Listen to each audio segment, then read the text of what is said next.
Hello বন্ধুরা, সবাই কেমন আছো? আশা করি সবাই খুব ভালো আছো। আমি একটুখানি ব্যস্ত আছি বলে ব্লগিং দিতে পারছি না। তো তোমরা কি ভেবেছো আমি কি ব্লগিং দেবো না?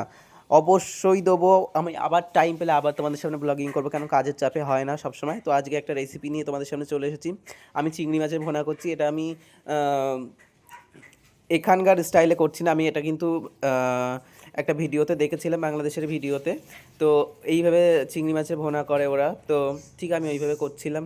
রেসিপিটা কেমন হচ্ছে অবশ্যই কমেন্ট করে জানিও।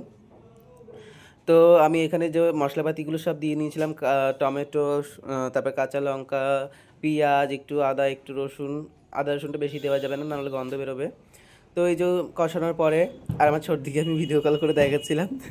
ওকে আজকে ডাকিনি, কেননা ছোটো লোকটা আসলে এই চিংড়ি মাছ আমি একটাও পাবো না। তারপরে এই যে গ্যাসটা একটুখানি আস্তে করে দিলাম, দিয়ে এই যে মশলাপাতি সব কষিয়ে নিলাম। তারপরে দেখো ফাইনাল লুকটা কী সুন্দর এসেছে। এখন কিন্তু চিংড়ি মাছ অলমোস্ট হয়ে গেছে। এই যে কষে এসেছে, এরকমই রাখতে হবে, ঠিক এরকমই হবে কালারটা, ঠিক আছে? আমি কিন্তু কোনো কিছু রং বা কালার, কোনো কাশ্মীরি লঙ্কা বা কিচ্ছুই দিইনি, ঠিক এরকমই এসেছে। আস্তে আস্তে ধীমে ধীমে কষাবে। তো দেখা হচ্ছে নেক্সট ব্লগে, তারা।